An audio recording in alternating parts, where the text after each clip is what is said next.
Welcome back, guys. Before we start, please make sure to like, subscribe, and share this video with your friends and family also. Can you please tell me from where you're watching? Thanks. It all happened back in 2013, when I was living in a little town called Darrowfield. Not many people know it, just one of those quiet, forgettable places on the edge of the countryside. I was 21, had just moved into a small 2-bedroom rental with my cousin Jenna. The house was old, really old.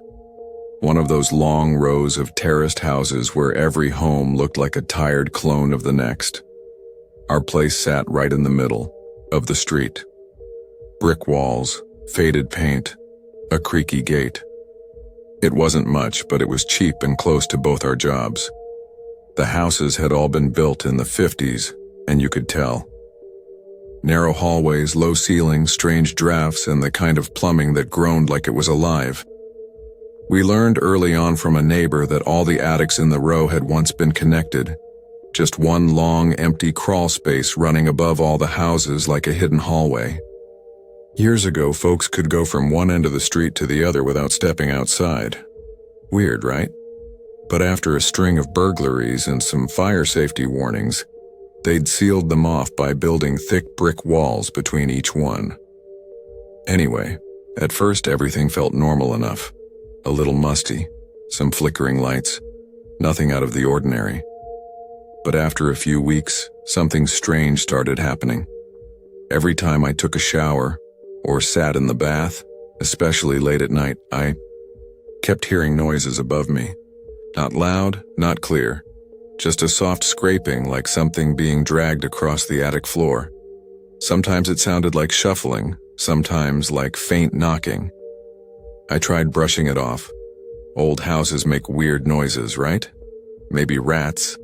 Maybe birds nesting. I didn't tell Jenna at first. Didn't want to freak her out over nothing. But then one night while I was in the bath, I heard it again. This time louder. Closer. Like it was right above me. I stayed still, water going cold, listening. I swear it sounded like breathing. Slow, heavy breathing just above the ceiling. I froze, every hair on my body standing up. After a few minutes, it stopped. I got out, wrapped myself in a towel, and climbed up on a chair in the hallway to push open the attic hatch. I didn't have the guts to climb up myself, so I asked my friend Sean to check it the next day. He climbed the ladder, popped his head in and looked around with a flashlight, said it was just dusty and empty. Nothing weird. Still, that uneasy feeling stuck around. For a while, the noise stopped. Weeks passed, maybe even 2 months. I stopped thinking about it. Then came the night everything changed. Jenna was away visiting her sister, so I was home alone. I had plans to go out later, so I jumped in the shower to get ready. That's when I heard it again. The same noise. Only this time, it was clearer. Like something crawling, dragging slowly across the attic floor. Then my dog, Milo, who never barked at anything, suddenly started going wild. Barking, growling, pacing in frantic little circles in the hallway just outside the bathroom. And he wouldn't stop staring straight up at the ceiling. I freaked out, threw on some clothes, grabbed my keys, and ran out the door. I went straight to my friend Cassie's house and got ready there. I tried to laugh it off, but I couldn't stop shaking. The next morning, I was outside getting the mail when my neighbor, Mr. Alden, called out from his porch. He was this weird guy in his late 50s, lived alone, always watching. You know the type. Too friendly, but his smile never reached his eyes. "You all right, Mia?" he asked, sipping from a chipped mug. "Saw you leave in a bit of a hurry last night."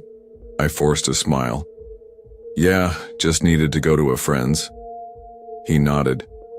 "You make it to Cassie's okay?" I froze. I hadn't told anyone where I went. Not Jenna, not Sean, and I'd barely said a word when I left.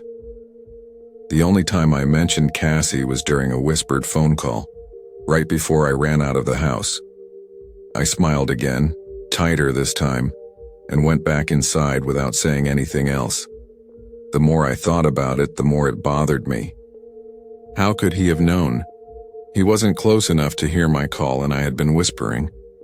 The idea that someone had been listening from inside the house made my stomach turn. I called my uncle. He's the kind of guy who takes no crap from anyone. He showed up with Jenna and our cousin Chris. We turned off all the lights in the house except for the bathroom. Then we opened the attic hatch. Chris climbed up with a flashlight and froze. "There's light coming through the ceiling," he said quietly. We all looked up. 2 tiny pinholes like stars in a black sky, letting light from the attic trickle down into the dark bathroom. I'd never noticed them before.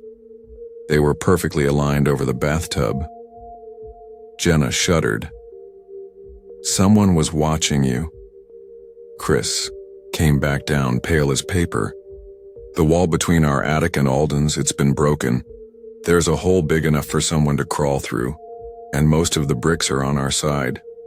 That meant someone had knocked the wall down from the other side, Alden's side." Uncle Matt didn't say a word.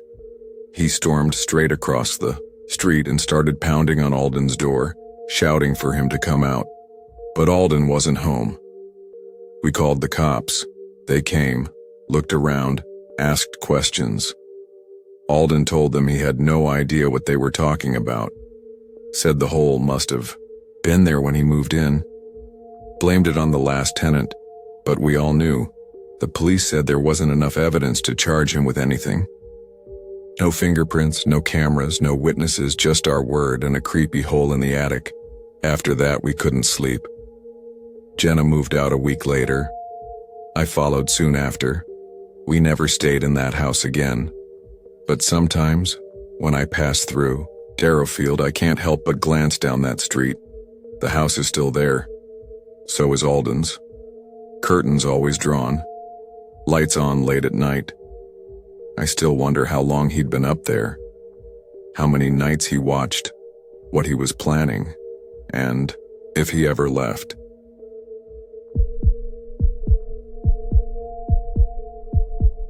It was autumn 2021 when I moved to a small university town called Merriwick in northern England. I was 20 at the time and couldn't wait to get out of my parents' place. Things had gotten tense at home. Constant arguments, the kind that fill a house like mold in the walls. So when I got accepted into Merriwick University, I jumped at the chance to start fresh. New town, new people, new everything. My first year was surprisingly nice. I stayed in a shared student dorm and made a few close friends, Liv, Sam, and Nina. We'd stay up late watching horror movies and laughing about who'd get eaten first in a zombie apocalypse. That first taste of freedom felt incredible. I could eat cereal for dinner, sleep all day, and walk around in pajamas without anyone nagging me. It was great. When second year rolled around, the 4 of us decided to move into a small rental house just off Blackthorn Road. It was still part of the university's student housing program, but it felt more private. We each had our own room, a decent-sized kitchen, and even a tiny backyard. That place felt like ours, even though the wallpaper peeled and the floor creaked like it was alive. I got the room on the ground floor. Not by choice, really. The others picked first, and I was stuck with it. My window looked out into the backyard. A sad square of patchy grass, weeds, and a wooden fence that looked like one strong wind could knock it over. There was an old flimsy wooden door at the back that led to an alley. The alley was gross. People, dumped furniture, left trash, that sort of thing. We tied the door shut with some frayed string because the lock was busted and none of us wanted to pay to fix it. The house had neighbors on both sides, families on one side and on the other. 5 guys we didn't know much about. We'd see them coming and going, always in pairs or groups, never talking much. Something about them just felt off. You know how animals can sense when something isn't right? That's how it felt whenever they were around. One night early in the semester, everything went sideways. It was just after midnight when we heard sirens. I peeked through the blinds and saw flashing lights outside our neighbor's house. I stepped out with Sam and Nina to see what was going on. That's when we saw him, a guy from next door, blood dripping down his arms, his shirt soaked like he'd just walked through a storm of knives. He had a gash across his head and was shaking so bad I thought he might fall over. We rushed to help. I ran inside, grabbed an old t-shirt and a towel and brought it out. He barely said thank you, just kept mumbling nonsense, talking about how they were watching him through the walls. The police came soon after. They dragged another guy out of the house and shoved him into a van. We heard he'd attacked his roommates with a broken bottle and tried to set their kitchen on fire. I don't know what was more terrifying, what he did or how calm he looked when they took him away. The guy we helped, let's call him Jamie, stayed outside for a while. Even after the ambulance patched him up, he just stood near our fence muttering to himself. At one point he turned to me and said, "You have kind eyes." Then he smiled, but not in a nice way. It was the kind of smile that makes your stomach twist. Over the next few weeks, I kept bumping into him. He'd appear out of nowhere when I was heading to class, grabbing a coffee or walking home. He never did anything aggressive, just stared too long and always asked the same creepy questions like, "What do you dream about?" Or, "Do you believe people can hear your thoughts if they really try?" One afternoon, I went to the corner shop for a drink, and Jamie showed up behind me in line. I didn't say anything. He leaned close and whispered, "It's all right. I'll wait outside your house. We can talk more there." I left my stuff on the counter and walked straight out the back door of the shop. When I got to our street, sure enough, Jamie and one of his housemates were sitting right on our front step. I panicked. My phone barely had charge, but I called Liv and begged her to open the door. No answer. No one else was home. So I ducked behind a parked car and waited. I stayed there, heart pounding, for nearly an hour. Eventually, they got bored and wandered off. When I finally made it inside, I locked every door and window. Our front door had a frosted glass panel, and for the rest of the night, I kept imagining shapes behind it. Blurry figures waiting just on the other side. I tried my best to avoid Jamie after that, and for the most part I did.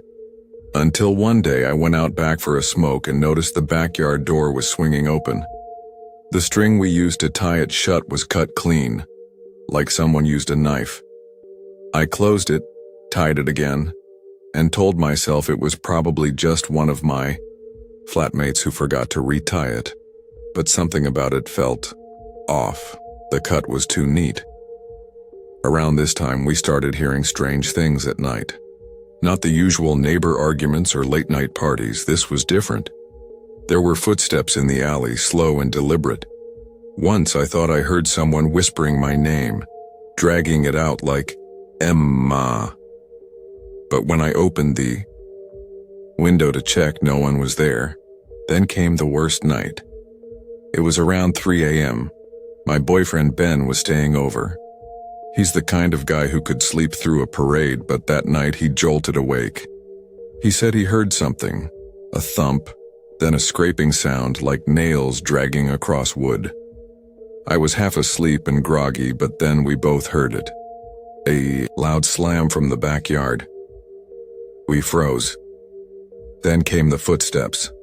Not fast but slow, deliberate. Someone was in our backyard.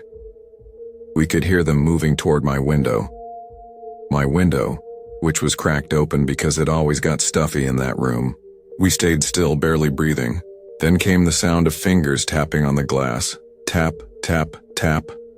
Like they were playing a little tune just for us. Then the window creaked. Slowly. Quietly. It opened more. That was it. Ben and I jumped out of bed. I grabbed my phone. We threw on hoodies and shoes and bolted. We didn't look back. We didn't even stop to grab our bags. We ran out the front door and didn't stop until we were 2 blocks away. I called Liv and Sam and told them to lock themselves in their rooms. Then, I called the police. They showed up fast, about 5 minutes later, and found one of Jamie's housemates in our backyard. The other guy ran but was caught not far from our place. Both were arrested. The police never told us why they were there or what they were planning. Maybe they didn't know, or maybe they just didn't want to say it out loud. After that night, I couldn't sleep properly. Every creak, every shadow made me flinch. I kept my curtains closed all day. The glass panel on the front door got covered with a thick blanket. I stopped going out unless someone came with me. A few months later, I moved back home. I couldn't take it anymore. Even now, sometimes I wake up in the middle of the night, convinced I hear footsteps in the backyard or see a face at the window. I know it's probably nothing, but sometimes, just sometimes, I'm not so sure.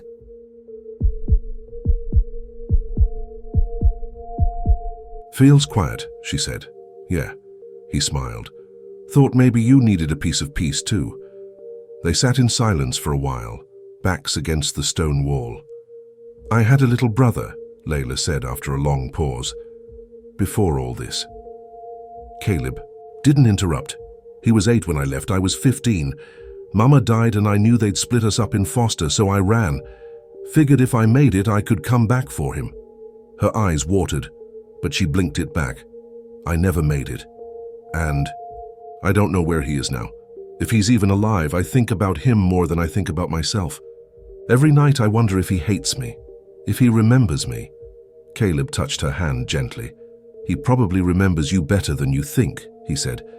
"Kids remember the love, not the leaving." Layla gave a half laugh. "You always got a line, huh?" "Not a line, just the truth." She turned toward him. "What about your mum?" "Died 3 years ago," Caleb said quietly. "Cancer, fast, brutal. My brother didn't even visit her in the hospital until the final week." She frowned. "And you still trusted him after that?" "I wanted to believe blood meant something. That was my mistake." Layla looked down. "I don't think blood means shut." "I didn't either," he admitted. "Until I met you." She blinked. "What?" "You bled for your brother. Not literally, but your whole life became survival, so he could maybe have a better one. That's real. That's more than anything my family ever did for each other." She didn't know what to say. Compliments didn't sit well on her skin. They felt foreign, like wearing clothes that didn't belong to her. "You make me feel like I'm still a person," she said softly. "You are a person, Layla. The world just forgot." "I didn't." Her throat burned. She looked away. "I think about giving it to you sometimes," she whispered. "Not out of pressure, not out of guilt, just because when I'm with you, I forget I was ever used, or dirty, or not enough." Caleb didn't speak right away. He just reached out and touched her face gently. "Then I'll wait," he said, "as long as it takes, because I don't want just your body. I want your yes, your choice, when you're ready, not when you're afraid. I'll leave." Tears slipped down her cheeks. She didn't bother wiping them. "Everyone leaves." "I won't." "You say that now, Dee." He leaned in, kissed her forehead, slow, soft. "Then let me prove it." For the first time in years, Layla didn't feel hunted. She didn't feel like prey. She felt held, not owned, not used. Just held. The kind of holding that said, "I see the fire in your ruins and I'm not afraid to stay warm by it." She curled into him, letting herself feel, letting herself be. And somewhere inside all that brokenness, a part of her began to heal. They didn't talk much over the next 2 days, not because they had nothing to say, but because some silences felt full, like words would only cheapen what they were starting to build. Caleb stayed close, always nearby, but never hovering. Layla noticed the way he looked at her when he thought. She wasn't watching. There was no hunger in his eyes, no expectation, just presence, real and steady. That was new for her. People always wanted something. A touch. A lie. A piece of her soul for a few hours of safety. But Caleb just wanted her.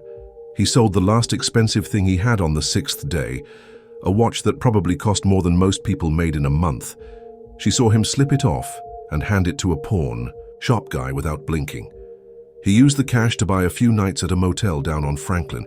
It was small and smelled like bleach, but it had heat, a bed, a shower, and a door that locked. Layla stood in that room just staring. It felt too clean, too quiet. Her fingers twitched. "You okay?" Caleb asked, dropping the plastic bag of food on the desk. She nodded slowly.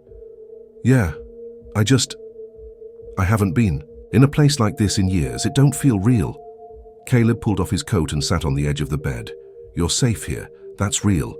She stayed near the door, unsure of what to do with herself. Her body was tense, ready to run. Trauma did that, made comfort feel like a trap. "You hungry?" he asked, unwrapping a sandwich. "Got your favorite? Egg and sausage, no cheese." She didn't answer, just stared at the floor. He watched her for a moment, then stood and walked over, slowly, carefully. "You don't have to do anything, Layla. Not tonight. Not ever." "I know," she said quietly. He gently reached for her hand. She let him. "I want to," she said after a long pause. "Not because I feel like I owe you, I don't, but because I finally feel like it's mine to give." He squeezed her fingers. "Then let's not rush it, let's do it right." They sat on the bed side by side, the sandwich untouched, the TV off, just the soft sound of a heater humming in the corner. "Can I ask you something?" she said. "Anything. What if I can't forget all the stuff that's happened to me? What if it ruins this? What if every time you touch me I remember someone else who did it wrong?" Caleb didn't flinch. "Then we go slow, and when you need space, I give it. And when you need silence, I stay quiet. I don't want your body to forget. I want your heart to feel safe again." Layla's voice shook. "You talk like love's this easy thing." He looked at her, eyes soft. "It's not easy, it's just worth it." She moved closer. Her head rested on his shoulder. His arm wrapped around her, not tight, just enough. "Can I ask you something?" "Now?" he said. "Yeah. Why me?" She smiled a little, even through the fear still sitting in her bones. "Because you looked at me like I was human, and not many people ever did." They lay back on the bed, fully clothed in trust. And when her fingers found his and their hands locked together, it wasn't about sex or desperation or payment. It was about choice, it was about healing. It was the beginning of something slow and honest. And that night, under stiff motel blankets and buzzing heater coils, Layla didn't cry herself to sleep for the first time in years. She just slept beside someone who never asked for her soul, just offered to carry a piece of it with her. The motel room became their little world for the next few nights. It wasn't fancy, cracked wallpaper, a flickering lamp, water stains on the ceiling, but for Layla it felt like a palace, because it was the first place in years where she could breathe without fear waking her up at 3 a.m. Caleb didn't crowd her. He didn't ask for anything, he just was. Every morning he made her laugh a little. Every night he held her the way no one ever had, without taking, without pressing, just being there. And that broke her in the softest way. "You know, I still don't believe this is real, right?" she said one morning, sitting cross-legged, on the bed wrapped in his hoodie. "I get it," he said, sipping gas station coffee. "Honestly, I barely believe it myself." She tilted her head. "You gave up everything. For what? A girl who smells like alley smoke and bad memories?"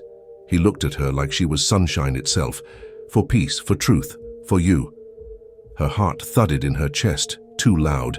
She wasn't used to being looked at like she mattered, not just wanted, mattered. "Don't say stuff like that unless you mean it," she muttered, eyes low. "I mean it," he said, voice soft. "Every word." Layla leaned back against the headboard. "You know what scares me the most?" "What?" "That you'll wake up one morning and realize I'm not enough, that I'm just too broken, too dirty." Caleb set his cup down and crossed the room. He sat beside her and took her hand. "You're not dirty, Layla," he said.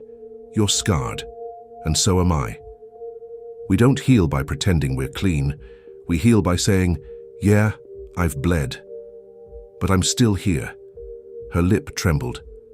"I want to give myself to you, Caleb. Not just my body. All of it. But it's hard." "I know," he whispered. "We don't have to rush. We'll move when it's right." She nodded, but her fingers wrapped tighter around his. Later that night, she stood in front of the mirror, staring at herself. Her ribs still showed. Her arms were thin. Her face had lines a 22-year-old shouldn't have. But her eyes didn't look empty anymore. When she walked back into the room, Caleb was lying on the bed, shirt off, half asleep. He looked tired, honest, beautiful in a way no magazine ever could have captured. She climbed in beside him and pulled the blanket over them both. "I'm ready," she said, barely louder than a breath. Caleb blinked, looked at her gently. "You sure?" She nodded. "I want this to be mine, my choice, and I want you to be the one." He kissed her forehead first, then her cheek, then her lips. Every touch slow, asking, not grabbing, not assuming, not assuming.